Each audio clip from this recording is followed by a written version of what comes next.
contamos, le estamos contando al público que el centro de control se entera de que el Albia ha descarrilado y se revuelta porque un maquinista se baja de su tren por orden y lo busca caminando en la noche. Mirad lo que contó uno de esos pasajeros que estaba en el tren siguiente esperando. En este caso viajábamos en el Avlo que salía de Sevilla a las 7 de la tarde y nos encontrábamos a unos 3 o 4 kilómetros de distancia del accidente que se produjo. Al final lo que ocurrió es que nuestro maquinista fue andando por las vías desde donde estábamos nosotros hasta el lugar del accidente, al menos es lo que nos dijeron, para tener algo más de información, y ya una vez llegaba la señal y la cobertura, tanto por llamada que conseguían hacer familiares o amigos, iban actualizando información a los que estábamos en el tren. Fíjate, el maquinista. Sí, no, yo entiendo que pongas el testimonio para reforzarlo, pero creo que nadie de aquí ni nadie de los que nos está viendo duda de que lo que estás diciendo es... Ya, bueno, sí, pero imagino. No, te digo que está bien, pero a partir de aquí, yo sinceramente, yo creo que ninguno tenemos un conocimiento profundo de qué sistemas son los que se utilizan en momentos como este. Pero ¿te parece que en el 2026... Me sorprende, ¿no? Me deja atónito. Lo que no sé es si eso es un fallo de tecnología que no está bien aplicada, si eso es un fallo de la persona que está en el centro de control, si es... No sé, a mí me deja perplejo. Perplejo me quedo yo con el sueldo que te van a dar a ti de parásito. No me cabe en la cabeza. Ahora bien, antes de sacar conclusiones, lo digo porque somos muy proclives a hacer inferencias, todos no lo hacemos, también la gente nos está viendo, sobre según qué cosas, es decir, oye, yo no sé qué ha pasado, o sea, sabemos la noticia que tú das, no sé a qué se debe, y sería muy, muy importante explicar a qué se debe. Si es un fallo humano, si es un fallo tecnológico, hay que esperarla. Pero ya es tan grave que hay un tren que desaparezca del centro de control.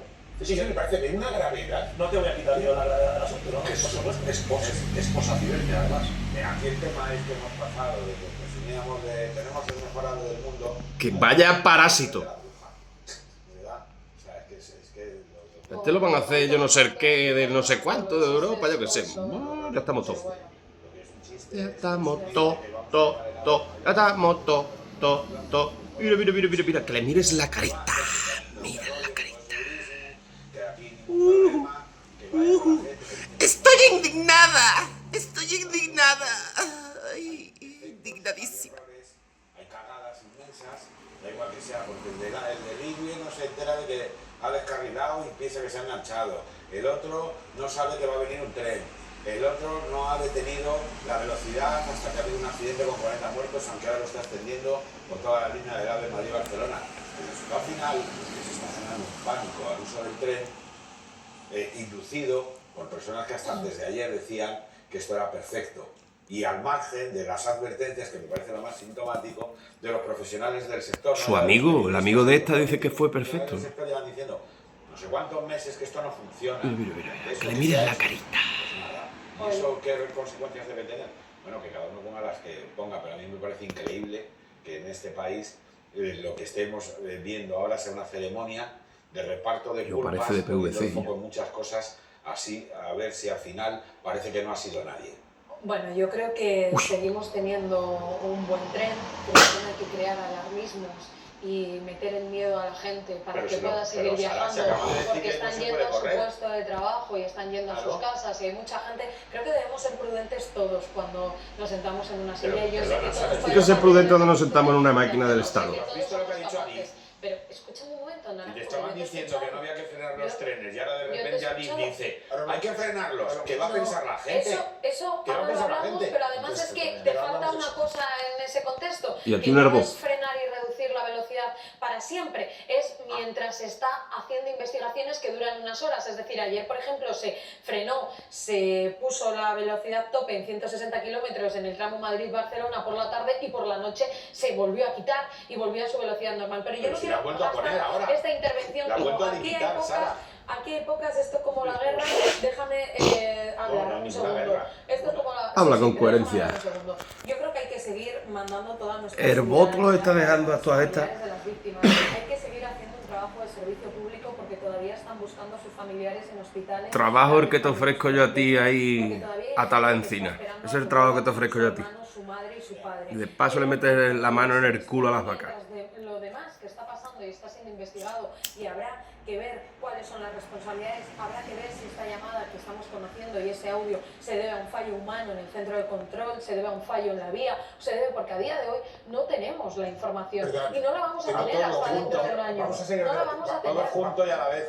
Vamos a seguir Pero debatiendo. no es el tren de la bruja, funciona y no metamos miedo a la gente. No, perdona, Yo he venido al tren. déjame una cosa, porque yo solo son 10 segundos. Tengo una Yo, Sara, si tengo que intentar decir que yo estoy muy mayor para que me digan a mí el tono que tengo que utilizar, No te estoy o diciendo para que me todo, achaquen a mí o a cualquiera que decimos el pánico lo provocan dirigentes irresponsables que han estado mirando para otro lado cuando les advertían los ferroviarios de lo que estaba pasando y que al final ha habido una Que le mires la cara, vaya la cara. Pero Antonio, el pánico yo he venido en tren, pero lleno, Otro. y no se atocha, pero si tú ¡Parásito! eres valiente. No, yo mañana había miles de tren, personas que iban. Fenomenal. Mañana Y había preguntarle a la ¿Dónde gente está el pánico? cómo entiende, te lo explico, Y el viernes cómo había entiende tren. que de repente, después de que haber desechado que se Pues- reduzca la velocidad en el tramo de Córdoba, como pidieron los maquinistas, ahora de repente, ni desde ayer, esté anunciando constantemente que hay que reducir la velocidad. ¿Qué Constantemente mensaje? no. Sí, lo ha Ha hecho habido dos veces. anuncios, Dos veces. dos anuncios en tramos, en 12 horas. limitando en Pero, dos a ver, tramos Sara, y limitándolo Esto es por muy un fácil. tiempo. ¿Qué queréis O sea, que es decir, piense la gente cuando le dicen que eso que no había que hacer, de repente hay que hacerlo? Pues que se están haciendo comprobaciones que son necesarias teniendo en cuenta lo que ha sucedido. No Sí, se hacían sí, comprobaciones, se que estamos hacían, hablando del agua sí, de se Barcelona. hacían. Anda, Sí, ¿qué piensa la gente? Oye, Que está tengo todo mal. víctimas. ¿Me respetáis un Sí, poquito? sí, desde luego. Gracias. Ana Gómez. Ana Gómez, que estás con el móvil escribiendo. Perdón, Suelta el Nacho, móvil. a mí. Sí. Entiendo que era urgente, Estamos no te con preocupes. María, ella es. Sí, lo siento, Nacho. Nada, Ella nada, es María, María. es superviviente del vagón 4 y me comentaba que lo que sintió, nos lo va a explicar ella, pero a mí lo que más me ha llamado la atención fue el silencio que se escuchaba cuando se bajaron del tren. No sabía lo que había pasado. María, tú estabas dormida, te despiertas unos 5 minutos, 10 minutos antes del descarrilamiento. ¿Qué fue lo primero que sentiste? Pues nada, fue un frenazo súper brusco. Mi cuerpo se disparó hacia adelante. Como pude, me agarré al asiento, me clavé la bandeja en el abdomen, me di varios golpes en la cabeza y era como una montaña rusa de lado a lado y un frenazo en seco. Y ya cuando paró, abrí los ojos, vimos muchísimo humo, la gente muy asustada, gente por los suelos, las maletas, las mesas rotas y fue un auténtico caos. María, también me comentabas antes que no llegaba... No le metáis miedo a la sociedad, que no pasa nada, que esos trenes son muy seguros, ¿tú no lo ves? Nosotros salimos por la ventana y todo lo veíamos oscuro, nada, intentamos ayudar a la gente porque había fallecidos a nuestro lado y esperábamos, yo llamé a mi madre corriendo y ella se vino a la estación de Renfe y aquí no tenían ni idea de lo que había pasado, llamaban al maquinista y no lo cogía, llamaban a Tocha, no tenían ni idea de lo que había pasado y ya nos informaron que ya venían los servicios, pero veíamos a lo lejos una luz de un semáforo y también veíamos las luces de la policía, pero no sabíamos por qué no venía. Y ya un chico tuvo que ir corriendo a avisar que estábamos allí porque no tenía ni idea de nuestro tren. María. Y nada, pues esos momentos fueron eternos, sí. Mira, he entrevistado a este chico que fue a avisar hoy mismo, lo he entrevistado y nos ha contado toda la peripecia. María, tú vas durmiendo, tienes el accidente, te pegas el porrazo. Cuando abres los ojos, ¿me describes lo que ves y luego por dónde sales, cómo sales del tren, cuánto tardas en salir? Sí, pues yo cerré los ojos mientras sucedió todo y cuando los abrí estaba todo oscuro, con muchísimo humo. De hecho pensábamos que podía ser un incendio, no teníamos ni idea de lo que había pasado, la gente estaba muy asustada gritando y sobre todo pues entre todos nos ayudamos en saber si todos estábamos bien, había algún herido y ya buscamos las ventanas de emergencia y entre patadas y el martillo pues conseguimos partirlas y poco a poco fuimos saliendo por la ventana. Y pues la situación era, en unos vagones pedían ayuda, médicos, y luego accedí por el otro lado del tren para poder buscar las cosas y teníamos a escasos metros los primeros vagones, que eso era un auténtico silencio y no se escuchaba nada. Dices los dos que estaban en el talud, el 1 y el 2. Sí. Cuando vas en ese vagón 4, ¿qué vas? ¿Ventanilla o pasillo? Yo iba en la ventanilla. ¿Y ibas en la dirección de la marcha? Sí, iba en la dirección. Fue un frenazo totalmente hacia adelante. Es cuando te comes el sillón de delante, entiendo. Sí, exacto. Yo en ese momento no me acordaba, pero ya luego cuando llegué a casa pues me noté golpes en la cabeza, en el abdomen, que lo tengo todo lleno de moratones, me di en la parte del bazo y bueno, pues gracias a Dios puedo contarlo, pero fue horrible. Íbamos andando hacia el otro tren y... sí. Espera, ahora me cuentas esto. ¿Llevabas a alguien al lado, María? Sí, a mi amiga, que la fui a acompañar a hacer su examen. ¿Y María, y tu amiga salió despedida del asiento o ella se pudo aguantar ahí? ¿Se pudo sostener? No, ella también se agarró al asiento de adelante y pues como cuando vas agarrada al enganche de una tracción, aguantamos como pudimos para no salir despedida y gracias a Dios pues se pudo mantener en el asiento. ¿Ibais en la parte delantera del vagón 4 o en la parte trasera? Lo digo porque por la inercia las maletas fueron hacia adelante y claro, los que estaban delante se llevaron golpes de las maletas también.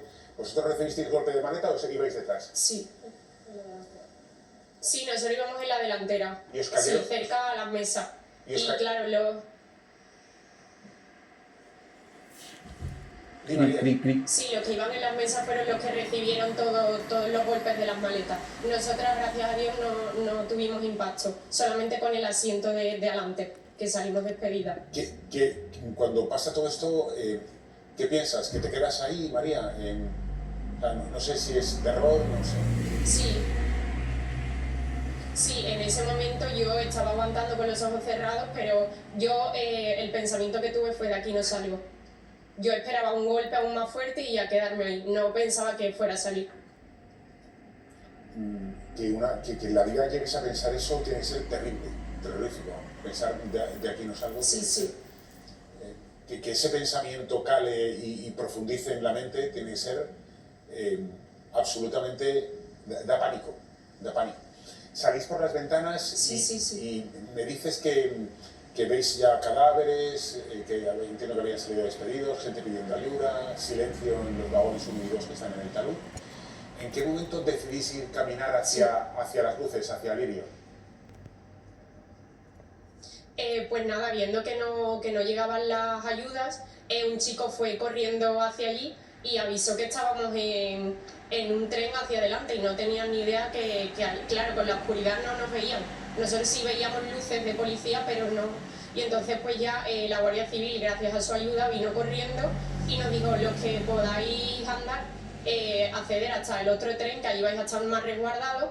Y allí estuvimos pues como varias horas hasta que nos mandaron a otro terraplén y viendo pues cómo sacaban cuerpos, que no sabíamos si estaban vivos, muertos. Fue una situación, no paraban de llegar policía, protección civil, bomberos, que se metían hacia nuestro tren, que estaba muy lejos y a oscuras, y gracias a ellos, como pudieron, accedieron hacia allí. Sí.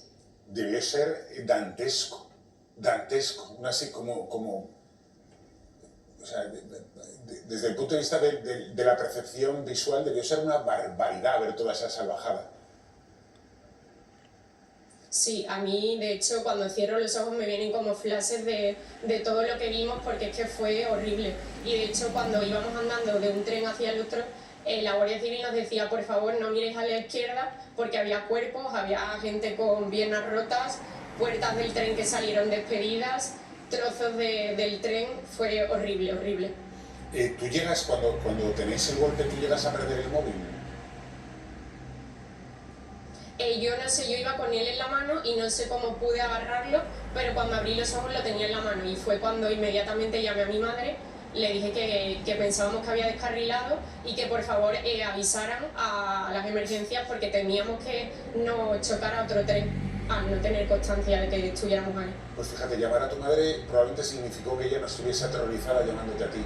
¿Oías muchos teléfonos sonando?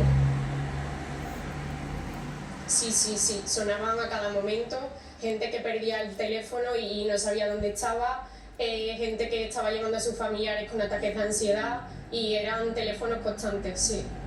entiendo que los fallecidos también, la gente estaría preguntándose de dónde estaban en cuanto empezaron a trascender las noticias y los familiares llamarían para intentar saber si estaban bien y no les encontraban. Entiendo que ese sonido también debe invadir la noche. El tren desaparece de las pantallas del centro de control, el vuestro, y tú llegaste a hacer señales con tu lámpara del móvil para ver si os veían, que me ha contado este hombre que fue caminando y dice que hacía señales con los móviles. Sí. Sí, con las linternas a ver si nos veíamos porque, claro, veíamos el semáforo en rojo, veíamos como otro tren, pero pensábamos que había frenado porque nos había visto.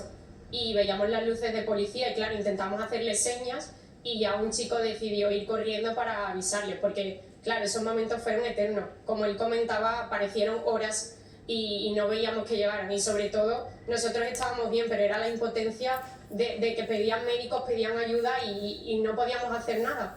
Porque encima en medio de la noche no veíamos la situación. Y María, cuando tú sales del tren, ¿tú te llegas a dar cuenta de que habéis chocado con el Irio o simplemente sabéis que habéis descarrilado y ya está? No, claro, en primer lugar pensamos que era un incendio porque había muchísimo humo. Ya cuando logramos salir y vimos el tren, lo vimos completamente fuera de la vía. Pero claro, solamente veíamos el lateral de la izquierda, no veíamos el lado de los primeros vagones que se desplazaron hacia abajo. Y ya entendimos que habíamos descarrilado nosotros, pero no teníamos ni idea de lo del otro tren de atrás. O sea, aquí el nivel de desinformación debió ser brutal. O sea, vosotros no sabíais que el otro estaba accidentado, los otros no sabían que vosotros existíais, en el centro de control habían perdido vuestro tren y no sabían dónde estaba, no lo encontraban. Debió ser un absoluto caos. Pasadas las horas, María, ¿tú tienes alguna reflexión interna que quieras compartir con nosotros? No sé, a lo mejor que hay que disfrutar el día a día con la mayor felicidad y minusvalorar los problemas. No sé, a lo mejor una reflexión de carácter político, no sé, María. Lo primero que te venga o que hayas pensado en estas últimas horas. Pues sí.